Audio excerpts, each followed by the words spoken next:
bonjour, voici pour aujourd'hui quelques éléments de réponse, des éléments plus détaillés aussi cette fois, à cette question donc posée souvent, celle qui occupe bien sûr toutes les personnes en attente de réunion avec quelqu'un qui est pressenti comme étant son double d'âme, une connexion intense, et donc particulièrement tous les chasers qui attendent leur runner, cette question qui nous occupe beaucoup en tant que chaser, quand les runners justement n'ont pas encore refait signe pour certains duos.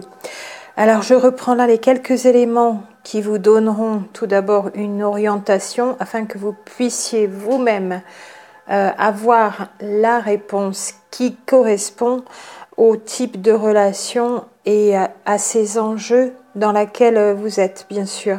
Parce que c'est vrai qu'on ne peut pas répondre exactement de la même façon pour tout le monde. C'est une question vraiment générique. La réunion va-t-elle être possible pour vous, pour moi, pour tous les autres duos? On voit bien encore une fois que comme chaque duo est unique, l'unicité du duo, c'est bien ça l'unicité, eh bien la réponse va être adaptée en fonction de cette unicité de critères, de particularités, d'enjeux, d'obstacles que présente ce duo. Alors comme vous y êtes habitués maintenant pour toutes les personnes qui me suivent depuis un bout de temps et depuis le début de la chaîne, depuis le début de l'année 2018, je reprécise toujours à quel point il est important de bien avoir cerné les éléments qui constituent votre relation, plus encore que de bien avoir cerné le type de relation, celle que l'on pourrait classer, donc soit en flamme jumelle, âme jumelle, je fais quelque peu la différence puisqu'il y aurait deux âmes et non plus deux doubles d'une seule âme, une seule même essence. Et puis je parle régulièrement un petit peu, pas beaucoup non plus, des âmes sœurs pour faire la différence, pour montrer en parallèle en quoi moi, tel ou tel élément, je les mets comme étant des éléments permettant de faire la différence, notamment avec les âmes jumelles. Parce que la différence entre flamme jumelle et âme jumelle, c'est moins éloigné. En fait, les deux relations âme jumelle, flamme jumelle sont beaucoup plus proches que la relation flamme jumelle ne l'est de la relation âme sœur, bien sûr. Le but, c'est vraiment pour toute personne d'être réellement sur son chemin d'évolution personnel, propre, celui qui est demandé par son âme, et donc pour les deux êtres de ce duo, bien sûr, ce même chemin d'évolution qui va être commun, celui qui est demandé par l'âme commune ou par les deux âmes très fortement connectées, pour les âmes jumelles, et non pas d'en être détourné à cause de fausses croyances qui mèneraient donc les protagonistes de ces duos dans des impasses qui les mèneraient par le bout du nez d'ailleurs, des fausses croyances dans lesquelles bien souvent, finalement, en toute sincérité, quand on y regarde de près, on fonctionne encore. Fausses croyances sous-tendues par les peurs et notamment dans les duos d'amour par les dépendances, beaucoup de dépendances. Peur d'effectuer des changements de vie à tous les niveaux, et là la liste est très longue, et les dépendances, à commencer par la dépendance affective qui est présente chez l'un et chez l'autre, le runner comme pour le runner et comme pour le chaser. Pour les deux, il y a dépendance affective, mais pour le runner, c'est plutôt au niveau social, au niveau socio-professionnel, au niveau de l'entourage, c'est-à-dire qu'il a besoin de cet entourage pour exister, là où ça est beaucoup moins le cas pour le chaser, et la dépendance affective pour le chaser en correspondance à l'opposé, et bien sûr sur l'environnement le plus restreint, le plus proche, donc le couple, l'autre dans le duo, grande dépendance affective en amour dans le couple pour le chaser, qui n'a pas forcément été encore réglé pour beaucoup d'entre vous, mais qui bien souvent, pour des chasers plus âgés, a été réglé par des relations précédentes. Et puis aussi dépendance affective pour le chaser au niveau familial, vraiment dans son cercle très restreint, le plus rapproché, dans sa hiérarchisation d'ailleurs de l'affection qu'il porte aux uns et aux autres, les cercles sociaux, amicaux plus éloignés comptant beaucoup moins, alors que ça n'est pas le cas pour le runner. Tout est aussi important et il ne privilégie pas plus sa sphère de couple et sa sphère familiale que sa sphère sociale, le runner. Ça, c'est vraiment presque quasiment de manière très marquée toujours le cas entre runner et chaser. Donc dépendance affective des deux côtés qui ne sont pas forcément réglées, et puis beaucoup de peur de partout bien sûr, même si côté chaser avec le chemin d'évolution et de prise de conscience à un niveau terrestre, intellectuel, mental, il y a eu beaucoup de peurs, de mises de côté qui ont été transcendées ou avec lesquelles le chaser vit bien. Il en reste toujours et sûrement les peurs les plus difficiles à transcender. Donc pour le rappel encore, votre duo est unique, unicité de chacune des histoires et il ne fonctionne comme aucun autre dans le détail. Par contre, c'est vrai que tous les duos de flammes jumelles ont des similitudes et tous les duos d'âmes jumelles aussi.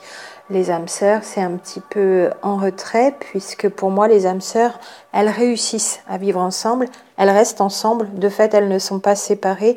Donc, on parle peu ici des duos âmes sœurs, puisque ici, dans les relations âmes jumelles, flammes jumelles, c'est surtout par ces séparations qui demandent à transmuter toutes les énergies, toutes les peurs, toutes les fausses croyances, que l'on est caractérisé dans nos fonctionnements et dans ce chemin d'éveil que prend l'âme ou les deux âmes pour âmes jumelles. D'ailleurs, petite précision encore que je fais, peut-être que je ne le répète pas aussi souvent que le reste sur la distinction que je fais entre âmes jumelles et flammes jumelles. Il y a donc deux âmes pour les âmes jumelles, pour moi, et il y a eu beaucoup de réincarnations ensemble, énormément, voire quasiment toutes, par rapport aux âmes sœurs qui auraient eu certaines incarnations ensemble, mais pas forcément beaucoup, même pas la moitié, même pas le tiers peut-être de toutes les incarnations de ces deux âmes. Pour les âmes jumelles, c'est beaucoup d'incarnations ensemble, notamment sur Terre, en tout cas sur un même plan de matière. Et je classe donc, pour moi, je range les duos homme-homme et femme-femme dans les duos âmes jumelles, donc deux âmes différentes bien sûr, puisque même s'il y a une polarité plus yin et une polarité plus yang, au niveau de la géométrie énergétique du duo, bien sûr en toute logique un duo homme-homme au niveau énergétique ou un duo femme-femme, donc deux individus de même sexe, ça ne va pas fonctionner au niveau des échanges d'énergie, et notamment dans les énergies sacrées, énergies sexuelles, comme un duo homme-femme. Il n'en empêche pas moins que ça peut être des défis avec des barres haut placées et des énergies très très en connexion et une grande importance à ce que ces duos puissent se réunir aussi, alors qu'ils sont souvent longtemps séparés et parfois même de cette particularité d'être du même sexe. Donc beaucoup d'incarnations communes pour les âmes jumelles et ce n'est pas le cas pour moi, pour les flammes jumelles. Bien au contraire, il y en aurait un qui viendrait justement d'un autre plan de matière et ces deux-là ne se seraient pas vus dans leur vibration sur un même plan de matière depuis énormément de temps en temps linéaire terrestre, plusieurs centaines voire plusieurs milliers d'années, ce qui dépasse un petit peu notre capacité à considérer le temps terrestre sur des durées aussi longues. Et puis pour les flammes jumelles, il y a ces points d'identification, donc les circonstances de la rencontre, les ressentis que l'on peut avoir depuis la naissance, depuis toujours, avec la certitude qu'il y a quelqu'un qui nous correspond exactement sans jamais en avoir parlé, sans jamais l'avoir forcément verbalisé, mais comme une connaissance interne, une grande énergie à l'intérieur. Certaines et certains ont d'ailleurs plus ou moins imaginé l'apparence de leur autre. Alors ça pourrait peut-être être chez les flammes jumelles, chez les âmes jumelles, pardon, le fait d'identifier plus l'apparence physique de l'autre, parce que pour les flammes jumelles, il y a une telle justement surprise quant à l'apparence physique bien souvent de l'autre, y compris qui pourrait être du même sexe alors qu'on est hétéro, on peut avoir eu du mal à avoir des images depuis tout petit, toute petite de l'autre parce que ça ne correspond pas à nos croyances d'ailleurs, aux croyances qui ont forgé notre être entre 0 et 7 ans et qui après 7 ans, ces croyances ont pris place. Les ressentis donc depuis toujours, mais pas forcément en ayant formalisé un visage, une manifestation physique précise, comme autre point d'identification de la relation flamme jumelle, ce sont les manifestations le jour de la rencontre et quand on a été en présence de l'autre, donc le fameux jour aussi de la reconnaissance où il se passe des ressentis et des manifestations, y compris jusqu'à un niveau physiologique tellement particulier que l'on sait que c'est quelque chose d'extraordinaire que l'on n'a jamais vécu et d'unique. Comme point d'identification, il y a aussi cette fameuse séparation. Celle-là, on ne l'oubliera pas puisqu'on la vit au quotidien pendant pas mal de temps. Une séparation qui est imposée par celui des deux qui fuit, donc principalement dans des peurs et surtout ne pouvant conscientiser à un niveau mental la particularité de cette relation, la connexion d'âme, les enjeux qui dépassent largement, mais les peurs sont à hauteur de ce ressenti des enjeux, même si c'est bien inconscient chez l'autre, chez le runner, celui qui fuit. Les peurs sont justement aussi fortes qu'il y a un pressenti de ces enjeux de son côté, et ce sont ces peurs d'ailleurs qui témoignent des enjeux du duo chez le runner. Là où c'est l'intensité de connexion qui témoigne de l'enjeu, des enjeux de ce duo chez le chaser. Et il y a encore donc toutes ces transformations comme point d'identification à la relation flamme jumelle qui s'opèrent depuis cette reconnaissance, depuis les premières rencontres et ensuite la reconnaissance qui n'a pas forcément lieu au moment du premier jour de la rencontre entre ces deux-là. Donc des transformations quant au changement de vie, quant à des changements de lieu géographique, changement de travail, changement d'activité, changement physique, changement de goût, changement d'alimentation, tous les changements que l'on peut faire. Séparation, s'il y avait conjoint encore pour le chaser notamment, ça arrive souvent plus tard. En général, il y a toujours l'exception qui ne va pas confirmer la règle pour le runner. Les connexions énergétiques, la mise en place de la télépathie si ce n'était pas quelque chose auquel vous étiez habitué, un peu ou beaucoup, mais c'est subtil parce que comme on n'a pas l'habitude, on peut passer à côté de certaines informations qui nous sont transmises de manière télépathique et ne pas les identifier parce que c'est quelque chose que on ne nous apprend pas et c'est subtil à reconnaître au départ. Comme grande transformation, c'est aussi la découverte de sa vraie mission d'âme sur ce cheminement que l'on fait surtout pendant la séparation et notamment une mission d'âme qui peut s'avérer être commune avec l'autre ou fortement connexe. Et nous sommes d'ailleurs à ce propos, comme je le dis souvent, déjà placés dans le domaine de notre mission commune, que ce soit au niveau professionnel ou indépendamment du niveau professionnel dans d'autres activités de notre vie. Nous sommes déjà dans le domaine de notre mission commune, qui peut être, pour le redire encore, bien souvent, le plus souvent, le domaine thérapeutique, mais pas que. Il y aura des enjeux très importants pour des duos qui vont avoir une mission commune au niveau politique, au niveau artistique, partout où il y a possibilité de changer quelque chose pour l'humanité, tout simplement. Donc ça peut être aussi dans le domaine des sciences, dans le domaine des inventions, dans le domaine de la finance à un niveau monétaire, par exemple, dans le domaine de l'écologie ou encore dans le domaine de l'intelligence artificielle, l'IA en français, AI en anglais, AI, donc dans l'autre sens, voilà, tout ce qui peut changer la face du monde et tout ce qui peut permettre à l'humanité d'évoluer dans le bon sens, dans le sens de la nouvelle humanité, bien sûr, pour les flammes jumelles, âmes jumelles, sachant que ce qui peut être décisif dans les choix que nous faisons actuellement au niveau de notre humanité, au niveau monétaire, financier, système judiciaire, système économique, intelligence artificielle, donc toutes les sciences qui sont dans nos vies tous les jours, il y a ici des enjeux très importants dans lesquels peuvent être placés certains duos.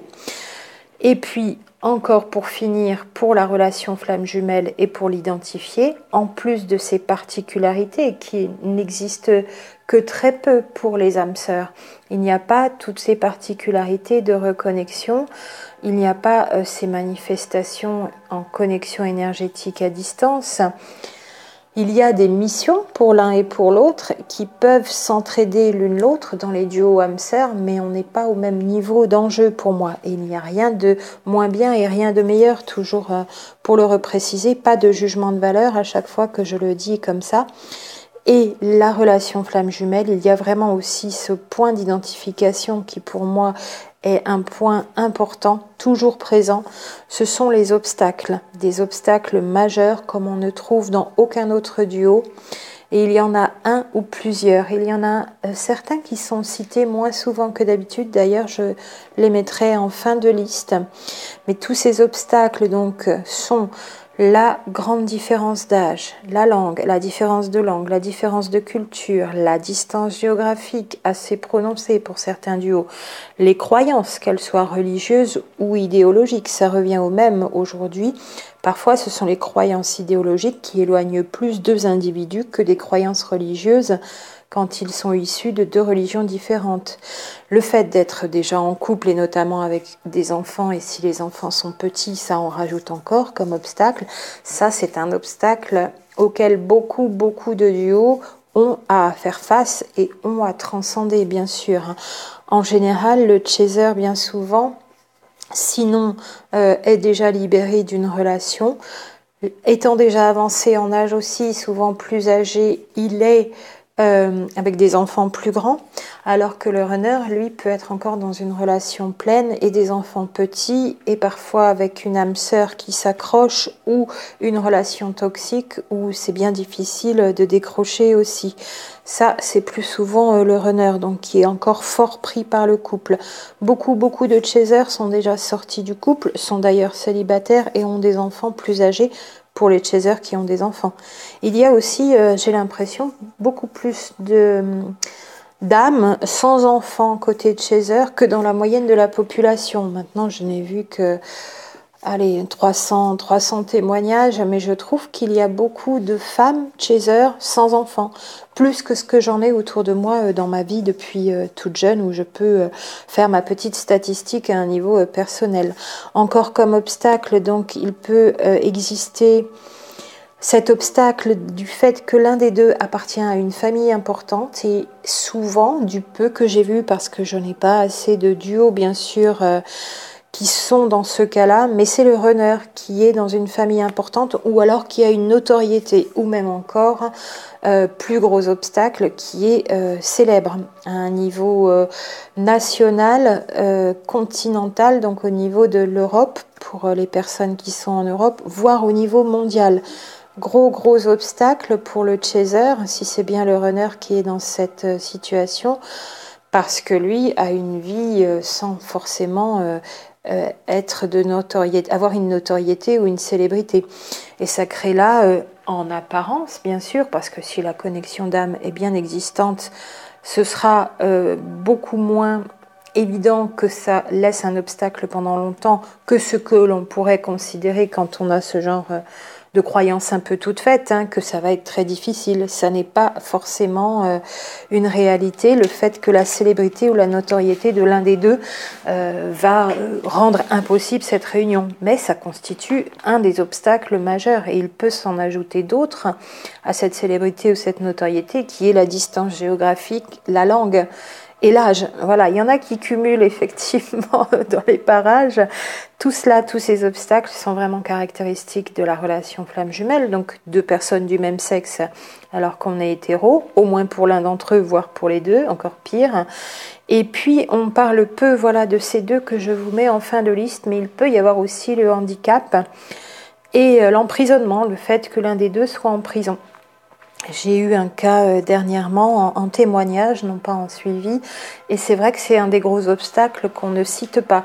Il est quand même difficile de se réunir pour donner encore plus des éléments de réponse et avancer sur la réponse à cette question. La réunion sera-t-elle possible? Quand un des deux est emprisonné, on voit bien que pendant un temps, la réponse est quand même penche vraiment un peu plus vers ça va pas être facile, plutôt que de se dire ça va être possible. Mais encore une fois, vous seul pouvez savoir parce que vous seul avez tous les éléments. Même la personne la mieux informée sur votre duo ne pourra pas statuer sur est-ce que la réunion va être possible. Alors pour moi, pour le redire, si ces deux individus sous une même vibration d'âme ou dans une connexion d'âme très rapprochée sont incarnés sur un même plan de matière, c'est évidemment pour qu'ils soient réunis. Seulement, par ces critères qui décrivent si bien ces relations, âme jumelle, flamme jumelle, on voit bien que le monde dans lequel nous vivons crée beaucoup d'obstacles et qu'il y a des enjeux justement par le fait d'aller travailler, libérer, transcender ces obstacles. C'est en cela que constitue tout ce parcours aussi, parce que nous vivons de l'autre côté du voile dans un monde vraiment soumis à beaucoup de fausses croyances, d'influence, influence de l'inconscient collectif, j'y reviendrai toujours. Si les réunions ne se font pas, c'est à la fois à cause de l'inconscient individuel de chacun des deux, et à un même niveau, mais se manifestant différemment. Il n'y a pas que le runner qui bloque avec son inconscient qui n'a pas été déverrouillé. Il y a aussi le chaser, mais ça se manifeste différemment pour lui. Mais les mêmes transformations sont à faire en correspondance inversée pour les flammes jumelles et en correspondance directe pour les âmes jumelles, pour moi, dans ce que j'ai pu listé comme information déjà sur le fonctionnement de ces deux duos.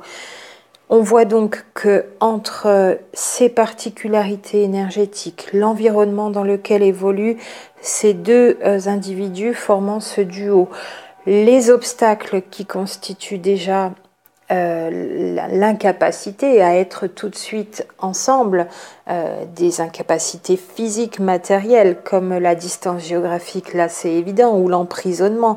Le handicap, ça génère un gros obstacle aussi, et le handicap n'a pas forcément toujours besoin d'être majeur. Il peut constituer une telle un tel inconfort, une telle peur d'être en couple chez celui des deux qui a le handicap, sans parler de fauteuil roulant, de ne plus pouvoir bouger, que ça génère une telle énergie d'obstruction que ça constitue un obstacle majeur. Et celui-là, on ne le cite pas souvent.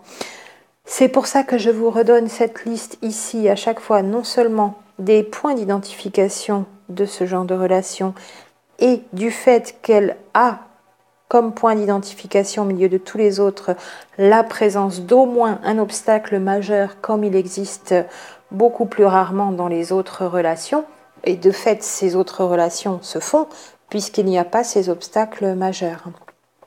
Et c'est important pour moi de vous les repréciser parce que ces obstacles expliquent entre guillemets, puisque les explications sont encore autres, à un autre niveau, donc à un niveau spirituel, énergétique. Ces obstacles sont à l'image de ce que doivent transcender les deux personnes de ce duo. Voilà pourquoi je vous en redonne les caractéristiques à chaque fois et la liste.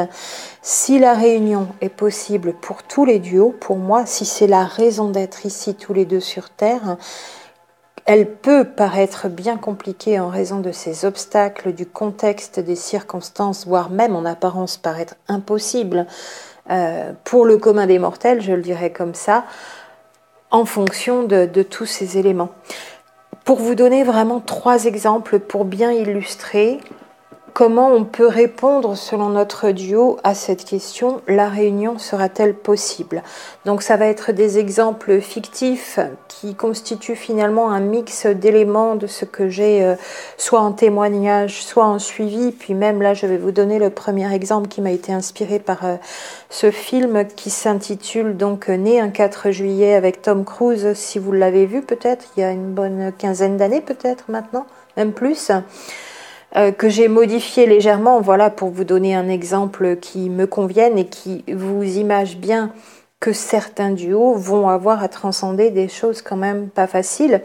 Donc imaginons que lui, dans cette partie masculine du duo, soit parti en tant que soldat à aller faire la guerre du Vietnam, hein, c'est l'objet du film, c'est l'histoire du film né un 4 juillet, et qu'il croit, avec toutes ses croyances, fausses ou vraies croyances, on n'est pas là pour en discuter ici, mais qu'il croit aller défendre son pays et qu'il va vaillamment, en tant que jeune personne de 20 ou 25 ans, faire la guerre dans cet autre pays pour l'armée US, donc. Et puis elle est de 20 ans plus âgée et au moment où il part faire la guerre, elle est déjà activiste politique, par exemple, anti-guerre, anti-colonialisme US. Et ils sont déjà quelque part pas vraiment dans les mêmes croyances, c'est le cas de le dire. À ce moment-là, lui revient blessé, comme dans le film, imaginez, donc il a la moelle épinière touchée et il se retrouve paralysé en fauteuil roulant. Il se retrouve à son retour, je modifie l'histoire, hein, si vous connaissez le film bien sûr, il revient de loin puisque blessé et maintenant fortement handicapé. Il n'a pas forcément encore changé ses croyances, mais par amour pour elle, ça transmute. Imaginons que ce soit donc deux protagonistes d'un duo de flammes jumelles. Et petit à petit, il va prendre conscience du fait que ses fausses croyances par rapport à la guerre, c'était pas ça, etc., etc. C'est ce qui se passe un peu dans l'histoire aussi. Et il va la rejoindre, elle, dans son activisme. Imaginez sur Terre, à cette époque de la guerre du Vietnam et de l'après-guerre du Vietnam, et ça a été le cas de nombreux activistes politiques, quand un vétéran blessé, justement, à qui on va accorder du crédit et dont on va écouter la parole, commence à militer pour dire arrêtons le massacre, arrêtons de faire des guerres, cette guerre n'était pas légitime, et qu'il se réunit avec l'amour de sa vie qui serait sa flamme jumelle, qui, elle, n'a pas forcément la même notoriété pour être entendue, mais a beaucoup travaillé le sujet déjà depuis 20 ans de plus dans cet activisme politique. Quand ces deux-là se réunissent, ça fait vraiment, ça allume un feu de liberté et qui va être communicatif de manière publique et avec une grande portée à un niveau politique. Mais imaginez déjà les obstacles auxquels ces deux-là ont dû faire face avant de pouvoir se présenter sur une scène à parler ensemble de cette prise de position qu'ils ont eue au niveau politique pour dire plus jamais ça, plus jamais la guerre, avec tous ceux qui ne sont pas revenus. Et toutes les énergies de leur environnement, que ce soit d'autres politiques à un niveau national, vous imaginez à l'époque aux États-Unis, la guerre du Vietnam, quand elle se déroulait, et elle a été longue aussi, ça s'affrontait rudement entre ceux qui étaient pour et ceux qui voulaient absolument que ça s'arrête. Et le peuple des États-Unis, d'ailleurs, en grande partie, s'est largement manifesté pour l'arrêt de cette guerre. Une fois qu'ils sont réunis, ces deux-là, s'ils y sont enfin arrivés, ils ont encore des obstacles sur leur chemin avec tous les gens qui veulent leur mettre des bâtons dans les roues. Donc on voit bien dans un cas pareil, ça pourrait être un exemple transposé aujourd'hui. Hein. Et là, c'est deux personnes qui étaient des États-Unis dans l'histoire et dans le film, mais on pourrait prendre une personne justement vietnamienne, elle, et puis lui, soldat US. Vous imaginez encore l'obstacle supplémentaire qui va se rajouter. Si on leur demande pour vous comment vous considérez si la réunion est possible et que vous regardez ça de l'extérieur d'ailleurs sans avoir tous les éléments, vous allez avoir du mal à les imaginer ensemble. Et la réponse sera vraiment propre à ce duo et seul le duo a sa réponse pour lui-même. D'ailleurs, personne ne peut savoir si ça va être plus ou moins difficile. Ça va pas être facile pour eux dans ce cas-là, on le voit bien. Mais est-ce que ça va être impossible ou possible? Ça, c'est eux et seuls eux qui pourront y répondre. Est-ce que si ces deux-là n'arrivent pas à se réunir, si c'était un cas qui existait maintenant, ça présagerait de votre réunion à vous? Non, toujours pas, comme je l'ai dit précédemment. Je vais donner un deuxième exemple, celui actuel, par exemple, d'une personne, un jeune homme, par exemple, ou un homme, peu importe l'âge d'ailleurs, on va dire qu'ils n'ont pas une grande différence d'âge. Lui, il est écologiste, née dans une famille écolo, voilà, où on était déjà franchement baigné dans cette philosophie. Et puis aujourd'hui, il est aussi, par exemple, dans des syndicats ou des choses comme ça, il milite pour le revenu de base. Et puis sa flamme, elle, même s'il n'y a pas une trop grande différence d'âge et qu'elle soit dans le même pays ou un pays voisin, elle est dans le système financier de par ses activités professionnelles. Par exemple, ou alors dans le système judiciaire. Par exemple, elle peut être avocate. Et, euh, et une avocate, alors imaginons qu'ils ont tous les deux à peu près la quarantaine, elle siège à l'ordre, vous voyez, tout ce qui est très structuré, à l'image du patriarcat et des ordres et de la hiérarchie et des figures d'autorité que l'on peut avoir encore dans nos sociétés comme vieux reliquats de nos fonctionnements passés, mais qui perdurent. Et en plus, non seulement elle est avocate, mais voilà, par exemple, elle est issue d'une famille qui est dans la finance, une famille connue, par exemple, avec père et mère directeurs, directrices de banque et peut-être liée à certaines familles de grandes entreprises à un niveau international ou des entreprises cotées en bourse. Voilà, vraiment à fond, à fond, à fond dans ce qui ne nourrit plus l'humanité aujourd'hui dans le système. Et lui, avec son petit militantisme, entre guillemets, hein, pour le revenu de base, à vouloir une autre économie, peut-être qu'il prône déjà aussi les crypto-monnaies, des choses comme ça va totalement à l'encontre. Et pourtant, l'amour va les réunir, leur lien d'âme va les réunir. Elle va avoir du mal. Elle va sûrement rester en dehors et en évitement pendant un bout de temps. Et quand ils seront enfin rapprochés, sinon réunis, imaginez la famille de son côté à elle, comment ils vont encore faire barrage et obstacle. L'environnement, souvent, donc, est l'obstacle qui perdure, même quand il y a rapprochement physique, sinon réunion. Mais pourtant, ça ne présage rien de la possibilité de cette réunion parce que ça va être fonction de ce que l'on arrive à transcender comme empêchement de cet extérieur à s'en éloigner, par exemple, voire à partir dans un autre pays pour continuer ce qu'on a à faire en tant que mission d'âme commune dans ce duo. Ou voilà, il peut y avoir plein d'exemples de comment on va supprimer ces obstacles qui viennent de l'environnement et ça va être possible à la hauteur de ce que l'on aura réussi à transcender à un niveau personnel, c'est-à-dire la transmutation et la libération des peurs et des fausses croyances. L'environnement va disparaître en tant qu'obstacle si c'en est un, quand les peurs et les fausses croyances à un niveau personnel intérieur vont elles aussi être transmutées.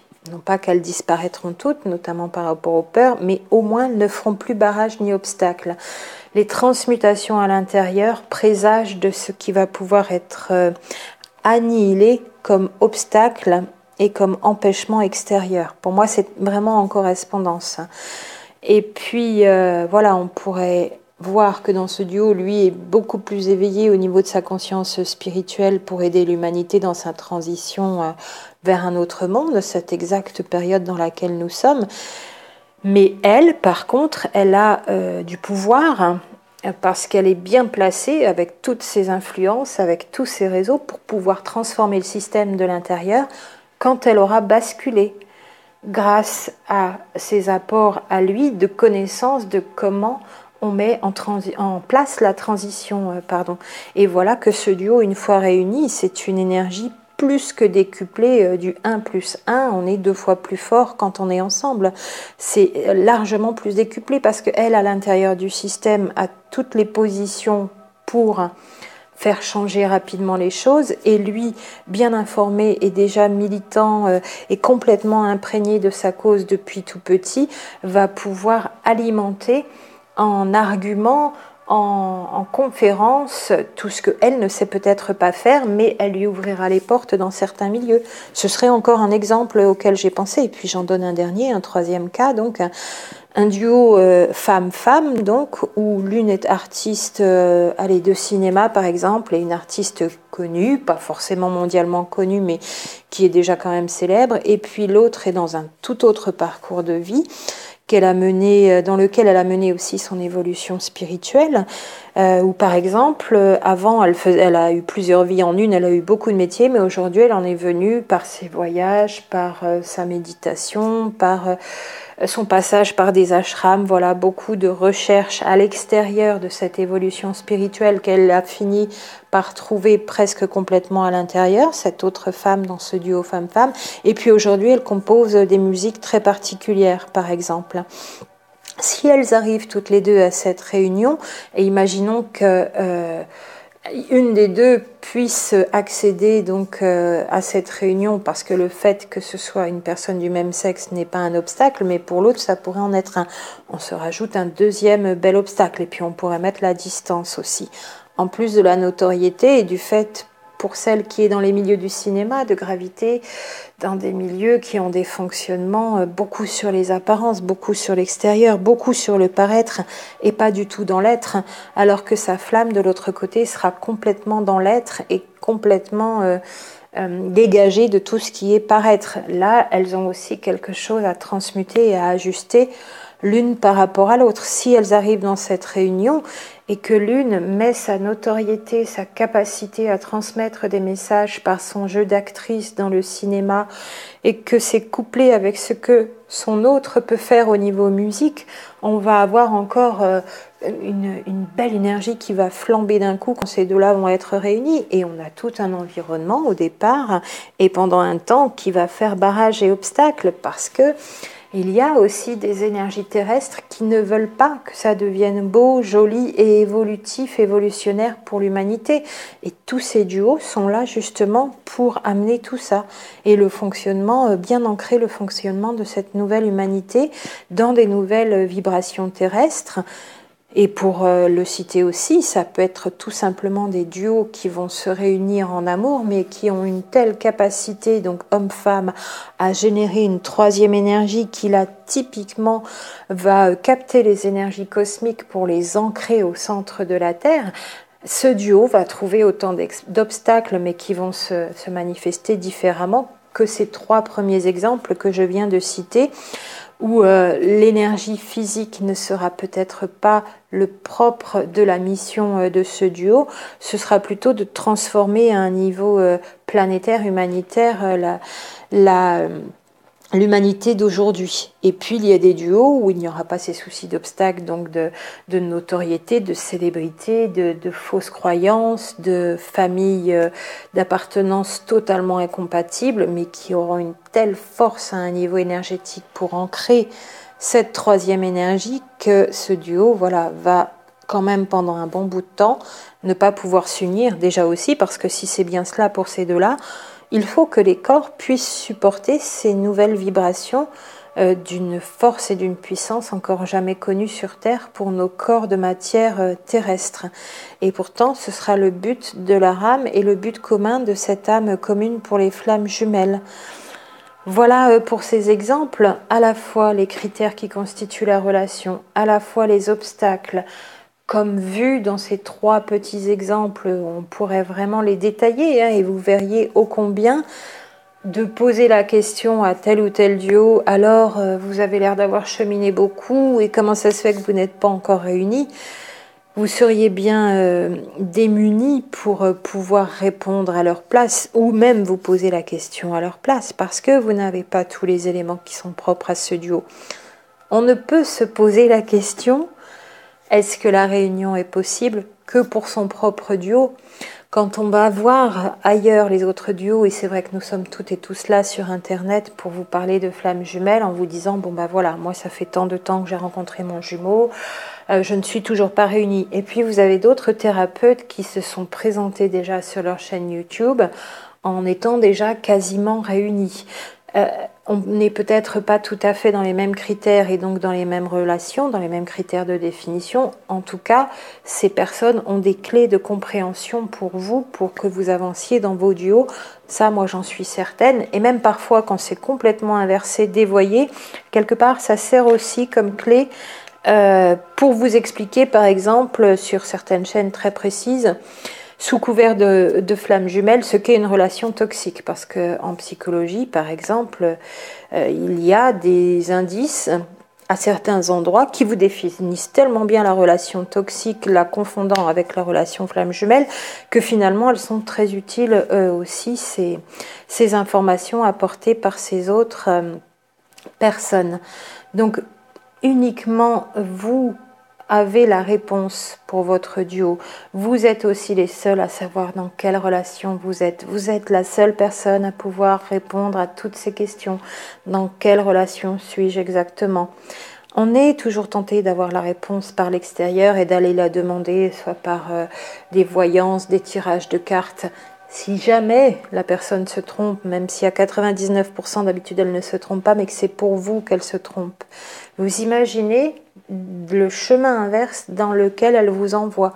Que ce soit en vous disant non, vous n'êtes pas dans une relation flamme jumelle et vous allez tirer un trait dessus pendant un temps, mais si vous y étiez bien, de toute façon, vous allez toujours avoir les mêmes événements et éléments qui vont se présenter à vous avec votre autre. Soit dans l'autre sens, elle vous dit oui, oui, vous êtes bien flamme jumelle alors que vous êtes dans une relation qui vous fait souffrir et pendant encore des semaines, des mois, voire des années, encore pire, vous continuez dans une relation à donner de l'amour inconditionnel, à accepter des choses inacceptables.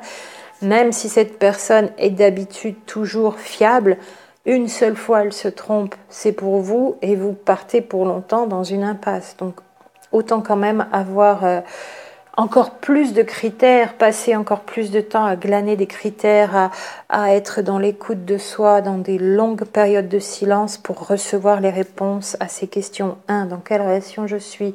2. Est-ce que la réunion est possible pour moi? Moi, je pense qu'elle est possible pour tout le monde, sinon on ne serait pas là tous les deux sur un même plan de matière.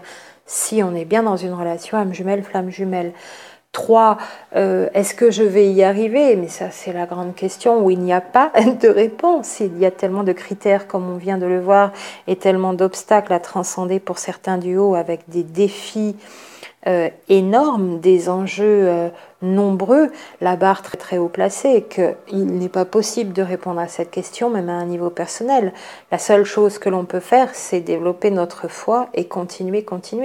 Et tout ce qu'on apprend sur le chemin, tout ce qu'on développe, de toute façon, c'est tout bénéfice. On n'aura rien perdu, si tant est que nous ne sommes pas dans la souffrance, auquel cas nous ne serions peut-être pas dans ce genre de relation. Attention, souffrance et difficile à vivre, c'est quelque peu différent. Dans la relation flamme jumelle, si on y est bien, dans cette relation, ça peut être difficile, ça peut être éprouvant, ça peut être fatigant, on peut en avoir marre, mais ça n'est pas ni douloureux, ni souffrant, ni une dépression permanente à toucher le fond et à rester dans le fond en permanence, parce que c'est ce que relatent certaines et certains d'entre vous. Pour moi, on s'éloigne de ce qu'apporte la relation flamme jumelle, en plus de peut-être ne pas avoir de messages à un niveau énergétique, de nouvelles sensations au niveau connexion énergétique, d'une nouvelle vie qui s'annonce, de vraiment voir tout cela avec le sourire, même si à certains moments c'est difficile, parce que la vie terrestre est faite comme elle est telle qu'elle, comme on la vit, et donc dans un contexte de vie terrestre, une telle relation, connexion d'âme à un niveau spirituel, on est bien sûr en complet décalage. Et il y a aussi là à faire monter les énergies un peu plus haut et à ajuster les énergies du duo en même temps à ce que est en train de vivre la Terre, même si elle est en montée en vibration.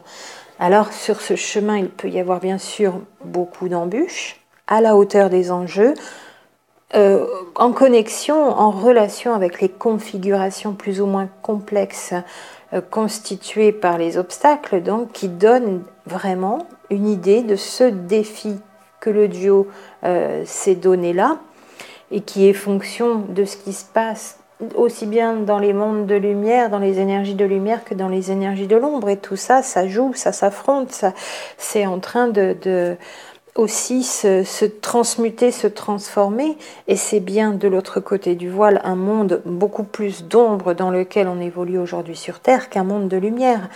On commence depuis 50 ans à être de plus en plus en perçant, en faisant des trous dans le voile et à voir un peu plus la lumière, mais on n'en est pas encore complètement sorti de cette ombre.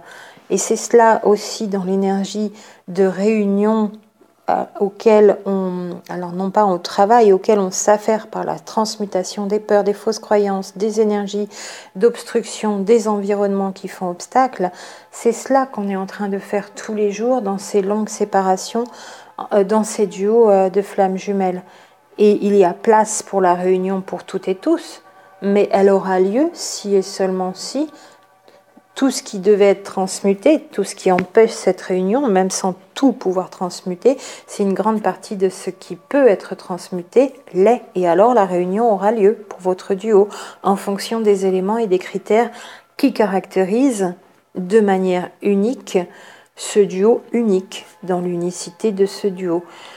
Alors, pas besoin de se demander pourquoi ce duo-là n'est pas réuni alors qu'il a l'air d'avancer, parce que ça ne vous servira pas à vous si vous n'êtes pas dans les mêmes configurations, avec les mêmes embûches, les mêmes enjeux, les mêmes demandes de transmutation d'énergie. Se comparer à un autre duo auquel vous ne ressemblez pas du tout, d'autant plus si vous n'en connaissez pas les éléments, ça n'a pas de sens et ça ne vous aidera pas. Je comprends que ce soit réflexe à certaines et certains d'entre vous de se dire mais je comprends pas, moi ça a l'air plus facile et pourtant ou moins facile et pourtant ce duo là je trouve qu'il devrait déjà être réuni, etc., sans en connaître les éléments. C'est vraiment présager dans le vide selon des critères que vous n'avez absolument pas et qui sont propres à chaque duo, d'autant plus si votre duo ne ressemble pas du tout. Si vous n'avez pas de tels obstacles qui sont par exemple présentés dans ces 3 histoires que j'ai racontées précédemment, comment vous comparez à ces duos? Et si ces duos aujourd'hui existaient réellement, si vous les aviez sous les yeux et qu'ils ne soient toujours pas réunis, alors que ces deux-là sont proches physiquement dans une même ville ou même dans un même environnement de travail pour cette femme qui serait avocate et puis lui qui militerait pour le revenu de base. Et vous vous diriez, mais c'est pas possible, ils se parlent même pas, c'est pas normal alors qu'ils ont bien cheminé. Nanana. C'est vraiment du préconçu, du préjugé, présagé alors que ce duo ne ressemble en aucun cas au vôtre. Même s'il y a un homme et une femme, même s'ils sont tous les deux français, même s'ils sont tous les deux à peu près à la quarantaine, et que vous auriez ces similitudes avec, vous ne pouvez pas faire coller ce cas au vôtre, et vous ne pouvez pas présager de la possibilité de réunion pour vous en regardant si la réunion est faite ou n'est pas faite pour cet autre duo auquel vous ne ressemblez pas avec votre autre.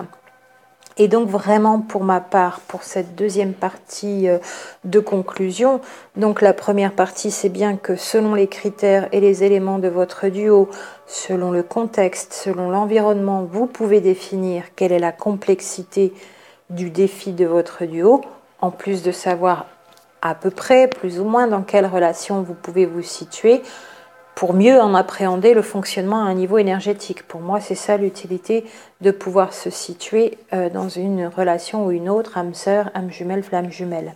Ça, c'est pour la première partie de conclusion. Et la deuxième partie de cette conclusion, j'en termine ici, c'est donc que pour ma part, je sais vraiment aujourd'hui, depuis que je mène cette chaîne YouTube en ayant posté quelques petites vidéos depuis 10 mois, plus tous vos témoignages, ne pouvant pas tout lire, vous remercions beaucoup de votre confiance, de tous les mails qui arrivent. Il y en a certains très beaux, très longs, c'est vraiment quasi impossible pour moi à lire en entier, bien sûr, quand ils font plus de 20 ou 30 lignes, c'est vraiment énorme dans le temps que ça me demanderait. Donc je survole, je fais un peu comme les vidéos que je regarde sur internet de 30 minutes, je clique à 3 endroits pendant 3 fois 20 secondes. Pardonnez-moi pour cette façon de ne pas pouvoir pleinement prêter attention à vos témoignages, je les mets de côté en tout cas. Il y a vraiment des choses parfois très particulières, extraordinaires dans vos témoignages aussi, et tous les témoignages sont les bienvenus parce qu'ils nous permettent de voir ce qui se passe sur Terre en ce moment au niveau de cette nouvelle façon de concevoir le couple, et tous vos témoignages nous donnent des éléments et des clés. Donc n'hésitez pas à continuer à envoyer des mails, bien sûr, j'en reçois plusieurs chaque jour, plus de 10, plus de 15 parfois, et ce depuis maintenant 3-4 mois, alors que depuis le début c'était au moins 5 par jour depuis janvier. Vous voyez comme ça peut s'amonceler un petit peu dans la boîte mail, qui n'est dédiée que à vos messages, hein. C'est une messagerie qui n'a été ouverte que pour la chaîne YouTube. Et pour les consultations, j'ai encore une autre messagerie sécurisée avec vous, avec qui je fais les suivis, pour qu'ils ne soient pas perdus dans la messagerie des témoignages, bien sûr. Mais il y a beaucoup, vraiment tout le temps de libération donc à faire à un niveau, au niveau des blocages émotionnels qui sont dus aux fausses croyances, en plus des programmations inconscientes, et ça se rattache aussi donc aux fausses croyances qui sont engrammées dans l'inconscient. C'est un package, hein. Encore une fois, je parle de boîte de Pandore de plus en plus. L'image me paraît vraiment juste. C'est ici que résident nos possibilités d'effectuer nos libérations à un niveau individuel, pour effectuer aussi nos libérations au niveau de nos duos. Ce qui nous libère à un niveau personnel quand on est celui ou celle des deux qui est sur ce chemin d'éveil spirituel, en conscientisant ce qui se passe et les enjeux de ce duo, contribue à la libération de l'autre. Quand l'un avance, l'autre avance aussi, mais ça avance différemment du côté de celui qui est encore complètement, on dirait, avec une amnésie. C'est vraiment ça. C'est même pas que l'autre est dans l'inconscient, c'est une sorte d'amnésie, parce que quelque part, comme il participe pleinement à l'avancée du duo, c'est un petit peu différent que du fait d'être inconscient. Je vois plus clairement cette différence maintenant. C'est comme une amnésie et une non-reconnaissance, aussi bien à un niveau psychique qu'à un niveau corporel, énergétique, dans un premier temps. Alors, pas tout le temps, et oui et non, selon si c'est homme, femme, si on est régulièrement en présence physique. Voilà, il va y avoir toutes les nuances aussi. Par contre, au niveau spirituel, au niveau de l'âme, il y a eu reconnaissance des deux côtés. L'autre le sait, même s'il n'a pas identifié la personne. L'autre a vécu quelque chose qui est en train de changer sa vie. L'autre est en train de transformer sa vie et voit des changements dans sa vie, même parfois de manière étonnante, en se posant la question de savoir mais d'où viennent ces changements. Et encore, elle est d'accord.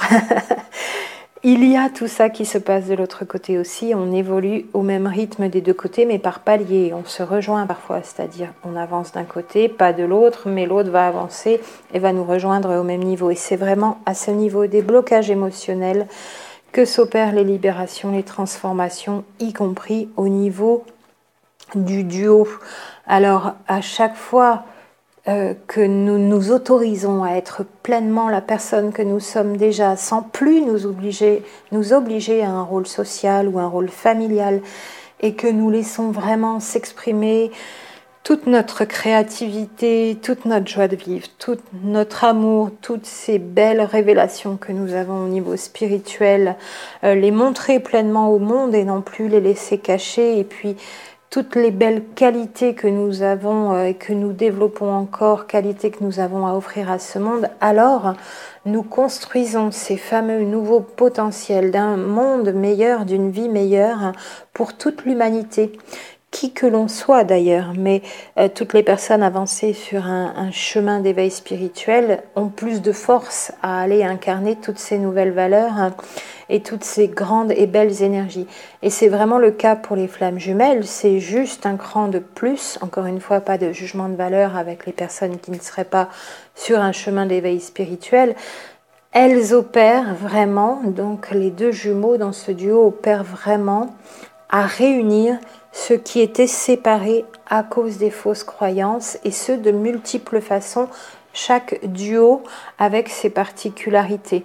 Et c'est vraiment donc de nouveau pleinement assumer la reconnaissance de notre véritable nature en transmutant toutes ces énergies avec tout ce qu'il y a vraiment à remodeler, à remanier, à transcender, pour que ce duo donc puisse avancer enfin réuni. Voilà des éléments de réponse plus détaillés. La grande partie, donc, c'est tous ces critères qui constituent votre relation vont déterminer le défi, la mission, la configuration complexe et les obstacles avec qui sont inclus donc à transcender. 2. Tout cela se fait grâce aux libérations émotionnelles. Comment on effectue les libérations émotionnelles? En prenant conscience de où sont les blocages émotionnels, où sont les peurs, comment sont nées ces peurs, à quel moment de vie se sont créés ces nœuds, dans quelles circonstances, par quel mensonge qui a été fait à l'individu. C'est exactement ce que j'essaye de retrouver. Je retrouve avec vous en suivi, en allant chercher dans la vie présente, dans la lignée familiale, dans tous vos relationnels, tout ce qui se passe, et y compris dans d'autres vies si nécessaire. Il ressort souvent que nous sommes imprégnés d'un moment de vie ou d'une vie qui s'est mal terminée pour un de nos aïeuls, de nos ancêtres, quelqu'un donc de la lignée, ou d'une vie passée pour nous, ou une vie simultanée selon qu'on travaille dans la multidimensionnalité, et que ça crée un nœud, comme certaines l'appellent, ou un blocage émotionnel, comme moi je l'appelle. Si on identifie ce nœud, ce blocage émotionnel, cette peur qui a créé une programmation erronée, enfouie dans l'inconscient, qui travaille à notre insu, à nous gâcher la vie, à nous pourrir littéralement la vie, alors on peut aller débloquer. Soit on y arrive assez rapidement, facilement, soit parfois il faut y revenir avec des méthodes différentes. En suivi, c'est vrai que la plupart, à 99%, vous êtes en suivi à distance. Je vous invite, parce que je pense, dans un premier temps, que vous avez la capacité de le faire, vous pouvez essayer, à aller retravailler sur une mémoire avec un rituel, avec quelque chose que vous mettez en place vous-même, soit comme vous avez l'habitude de faire, soit comme on le décrit entre nous, pour aller guérir cette mémoire qui constitue ce blocage émotionnel. Et bien souvent, il s'opère des libérations, sauf que des blocages émotionnels, déjà, comme l'indique l'expression, ils sont au pluriel. S'il n'y en avait qu'un, on serait vite libéré. Parfois, plusieurs blocages émotionnels fonctionnent de concert, bien sûr, et quand on arrive à en débloquer un, ça joue aussi beaucoup sur le déblocage des autres. Voilà comment on arrive à répondre pour soi-même à cette question, est-ce que la réunion va être possible? C'est pas, il y a un grand tableau dans l'univers et puis il y a une petite croix devant mon nom et celui de mon jumeau. Ça, pour moi, il y a une petite croix devant tous les noms pour tous les duos. Sauf que techniquement parlant, avec nos façons de fonctionner sur Terre, c'est ce que l'on va arriver à faire à un niveau individuel, au niveau individuel du duo, que l'on va pouvoir plus ou moins bien dans un premier temps et ensuite répondre à cette question, est-ce que la réunion est possible pour moi? Est-ce que je vais y arriver? La réunion est prévue pour moi, mais est-ce qu'elle va se faire? Est-ce que je vais y arriver? Et comment je fais? Et là, on retourne à tout ce qui constitue les blocages émotionnels à un niveau individuel et les obstacles à un niveau extérieur, donc au niveau de l'environnement. Et bien sûr, à chaque fois qu'on lève un obstacle, à chaque fois qu'on transmute une énergie, on le fait aussi pour le collectif. Et à chaque duo, même qui n'est pas encore réuni, qui a réussi une libération pour lui personnellement, ce duo, eh bien il inscrit dans les grandes annales, la grande bibliothèque de toute l'humanité, cette possibilité d'y arriver. Et il donne accès à cette possibilité pour tous les autres duos qui sont dans ces mêmes énergies de transmutation.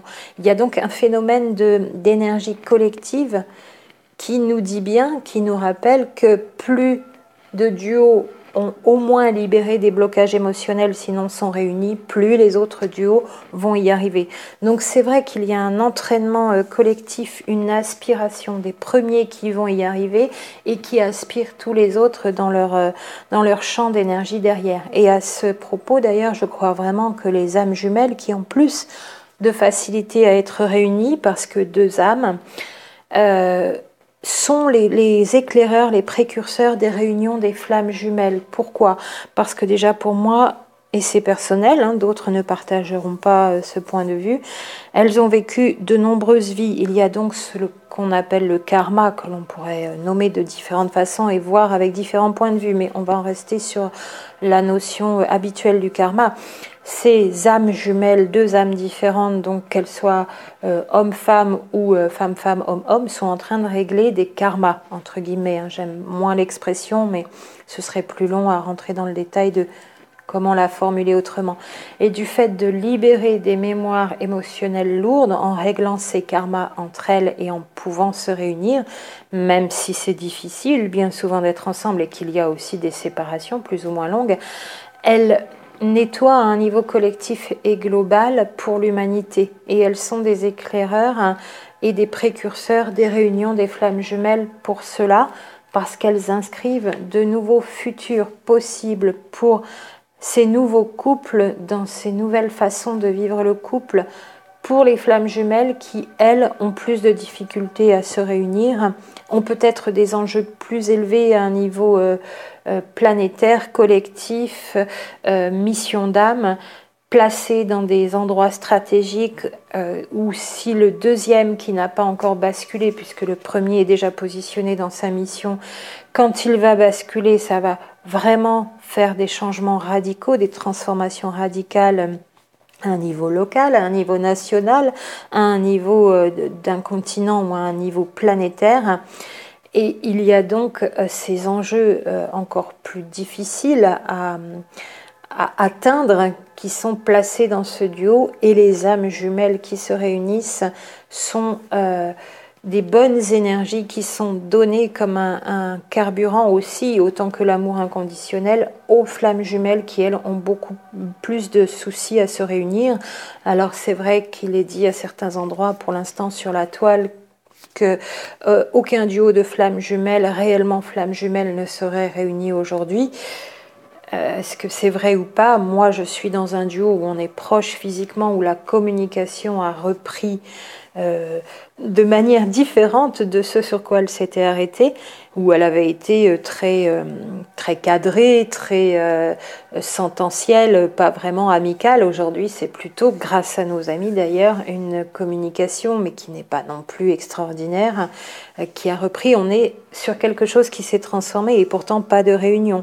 Donc je ne considère pas, bien sûr, moi, que je suis en réunion. Ce sont des retrouvailles ou des prémices de pleine retrouvailles. Les énergies sont difficiles quand même, c'est vrai, depuis ce 11-11, on a plongé vraiment au fond des abysses quand je vous ai fait cette vidéo, et depuis fin août, début septembre, je savais que jusqu'à mi-décembre, on était dans ces zones d'eau profonde où il fait sombre. On aimerait bien revoir un petit peu la lumière, mais en ce moment, par exemple, on n'est pas dans la période, pour moi, avec mon jumeau, mais je ne me mets pas d'idée en tête non plus, sinon la réunion, je l'empêche, mais on n'est pas dans une période où, un coup de baguette, comme par magie, la réunion, en tout cas, se voir plus en contact plus rapproché, plus longuement, aller parler, ça n'est pas la période pour nous en ce moment, mais ça ne présage rien de ce qui se passe en ce moment pour vous dans votre duo, et ça ne présage pas du fait que demain on sera réunis ou pas, voilà, en fonction de nos critères, parce que j'ai un duo où il y a des gros enjeux. Quand mon jumeau va basculer, alors ça va vraiment rayonner. Et ça va pas plaire à tout le monde, donc on a ces obstacles-là à un niveau énergétique et à un niveau sociétal. Ça va vraiment changer beaucoup de choses sur notre environnement, justement parce que lui aura basculé. Il est le pivot dans notre duo, et tant qu'il ne bascule pas, tant que ça reste comme ça au niveau de ce que nous pourrions rayonner comme nouvelles énergies au niveau de notre environnement extérieur, donc à un niveau sociétal, à un niveau idéologique, au niveau des croyances, au niveau des nouvelles façons de fonctionner pour notre mission commune qui nous est dévolue. Pour moi, ça a toujours été une évidence qu'on était mis l'un à côté de l'autre dans ce genre de profil pour cette mission commune. Voilà ici pour vous avoir donné longuement avec ces exemples ce que je peux vous donner moi comme info pour pouvoir répondre pour vous à cette question. La réunion va-t-elle être possible? Et là maintenant c'est à vous de pouvoir lister, comme je le dis toujours, écrivez votre histoire, elle est unique, vous seul en avez les tenants et les aboutissants de manière complète, et vous seul avez donc cette réponse à cette question. Et en vous souhaitant encore bon courage, et allumer la lumière au fond dans les abysses s'il n'y en a pas d'au-dessus, parce que ça manque un petit peu, mais on finira aussi de nouveau par par remonter par rapport à cette période et remonter en ayant transmuté beaucoup d'énergie difficile, pénible, mais qu'on devait encore transformer. Beaucoup de courage à vous et plein de belles pensées et à très bientôt.